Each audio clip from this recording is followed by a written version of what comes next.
ডাক্তাররা এখন হঠাৎ করে তেল সচেতন হয়েছে, আগে তো সবারই কইতো, এখন বলতেছে যে তাদের মনে হইতেছে কোনো দলিল প্রমাণ নাই, মানে তার মন গড়া আর কি, সেটা অবশ্য বলছে যে আমাদের মনে হইতেছে, ধারণা হইতেছে যে প্ল্যাটলেট কমার জন্য সরিষার তেল দায়ী। তা এটার যেহেতু কোনো গবেষণাপত্র নাই, সেহেতু তারা বলতেছে তাদের মন গড়াভাবে।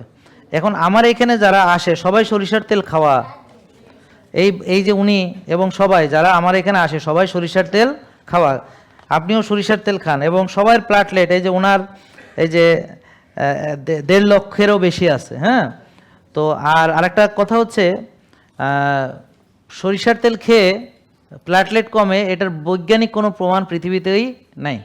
এইটা তারা মন গড়াভাবে ওই রুগীদেরকে একটা ভীতি সঞ্চার করা, করা। তো অবশ্যই এটার ভিতরে দেখি সবাই কমেন্ট করে ভরায় ফেলাইছে, বলতেছে যে তাহলে আবহমান গ্রাম বাংলার মানুষ যে সরিষা খাইতো তাদের কি আদৌ প্ল্যাটলেট ছিল কিনা। মানে এইসব ফাজিলগুলা, বেকুবগুলা, মানে ব্যাকুলগুলা মনে করতেছে এই আধুনিক যুগে রুগীদেরকে মনে হয় তারা শয়তানি করতে পারবে না। রুগীদের হাতে হাতে এআই চলে গেছে, রুগীরা এখন ChatGPT ব্যবহার করে, জেমিনি ব্যবহার করে, সামনে আরও ভালো ভালো এআই টুলস আসতেছে।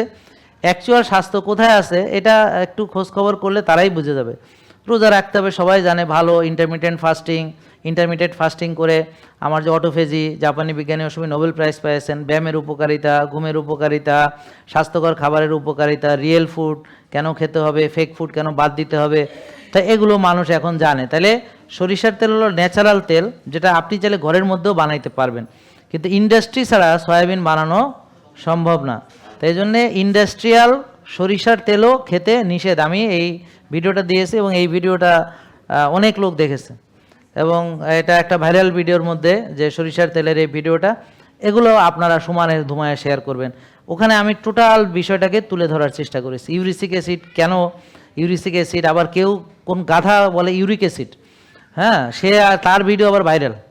আরে গাধা, তুই ইউরিক অ্যাসিড চিনোস না, ইউরিক অ্যাসিড চিনোস না, গবেষণা ইন্দুরের না মাইনসের সেটাও জানোস না, এটা কি ইন্দুরে কি সরিষার তেল খাওয়া হয়েছিল নাকি ইঞ্জেকশন দিয়ে ইউরিক অ্যাসিড ঢুকাইছিল সেটাও জানো না। তা এই বিষয়গুলো তোমরা জানো না আন্দাজে, আর গায়ে মাখার কোনটা, খাওয়ার কোনটা, এগুলো নিয়ে ভেজাল করো। আরে তোমরা যেটা গায়ে মাখো খাও না, আমরা যেটা খাই সেটাই গায়ে মাখি, আর যেটা খাইতে পারি না গায়েও মাখি না।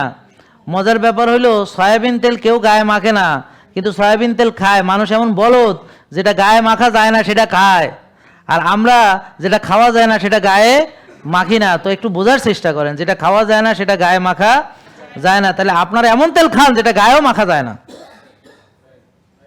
তারপরও বোঝেন না যে খবিশ খাবার কাকে বলে। বড় আশ্চর্য লাগে এদের বুদ্ধি দেখলে। আবার বলে এক্সটার্নাল ইউজ সরিষার তেল, আরে ইন্ডাস্ট্রিয়াল সরিষার তেল এক্সটার্নাল ইউজও করা যাবে না, কারণ all industrial oil are equally একই রকম, ব্যাপারটা বুঝছেন, মানে প্রসিডিউর যেগুলো সে একই রকম, প্রসিডিউরগুলো একই রকম, ডু আন্ডারস্ট্যান্ড? সো এই জন্যে কাঠের ঘানিতে ভাঙানো সরিষার তেল বা কোল্ড প্রেস যেটা, এগুলো ছাড়া অন্য কোনো সরিষার তেল খাওয়া যাবে না। এবং মজার ব্যাপার হচ্ছে সরিষার তেল সিড অয়েল, এটাও বেশি খাওয়া যাবে না, খুবই অল্প, আর কোনো তেলই বেশি খাওয়া যাবে না। ঘি বেশি খাওয়া যায়? এই সবচেয়ে ভালো ঘি কে খেতে পারে এখানে এসে দেখি, কয় চামচ খাবেন? চ্যালেঞ্জ নেন। সর্বোচ্চ 3 চামচ হলো জোর করে খাইতে হবে। তুমি ধরো কমফোর্টেবলি কয় চামচ খাবা, এটা হলো ব্যাপার, যে তুমি কমফোর্টেবলি কয় চামচ ঘি খাবা। 1 চামচ 2 চামচ, দেখো যে এরপর আর তোমার মনে চাইবে না খাইতে, বডি বলবে দরকার নেই, হাত বলবে উঠানোর দরকার নেই। এরপরে যদি জোর করে খাও, এরপরে আর একবার যখন উঠাইতে যাবা দেখবে হাত আর উঠবে না, হাত আর উঠবে না, উঠাইলেও মুখের মধ্যে নিলে মুখ আর নিবে না। ব্যাপারটা বুঝছেন?